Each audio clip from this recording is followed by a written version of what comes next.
જય શ્રી કૃષ્ણ. હું બિનાકા મારી યુટ્યુબ ચેનલ કુશળ ગૃહિણીમાં આપ સૌનું સ્વાગત કરું છું. શિયાળો ચાલી રહ્યો છે તો અત્યારે ખૂબ જ સરસ મજાની લીલી ભાજી આવે છે, શાકભાજી આવે છે. પણ એમાંની એક ભાજી તાંદળજો, જેને અમરંથ પણ કહેવાય છે. અમરંથ એટલે રાજગરો. આ રાજગરાની ભાજી છે એ જ્યારે મોટી થાય, વધે એટલે એમાંથી રાજગરો નીકળે છે અને આપણે રાજગરો પણ ખાઈએ છીએ. તો તાંદળજાની ભાજીના આપણે ગુણો જોઈ લઈએ. ત્વચાની સમસ્યાને દૂર કરે છે આ ભાજી. લોહીની ઉણપને પણ દૂર કરે છે. યુરિન ઇન્ફેક્શનમાં રાહત મળે છે. પેટની બીમારીઓથી અને વાળની સમસ્યાઓથી છુટકારો મળે છે આ ભાજી ખાવાથી. બ્લડ પ્રેશર અને હાર્ટના દર્દીઓ માટે તો ખૂબ જ ફાયદાકારક છે. ડિલિવરી પછી જો મહિલાઓને દૂધની ઉણપ હોય તો એમને પણ ચોક્કસથી આરોગવી જોઈએ આ ભાજી. તાંદળજાની ભાજી ગ્લુટન ફ્રી હોય છે.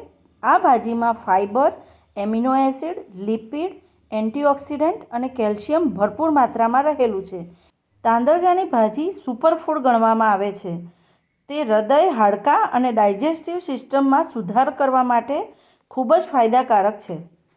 આપણે આગળ જોઈએ તો તાંદળજામાં કેલ્શિયમ અને ફોસ્ફરસની માત્રા ખૂબ જ વધારે હોય છે, જે હાડકાંને મજબૂત બનાવવાનું કામ કરે છે.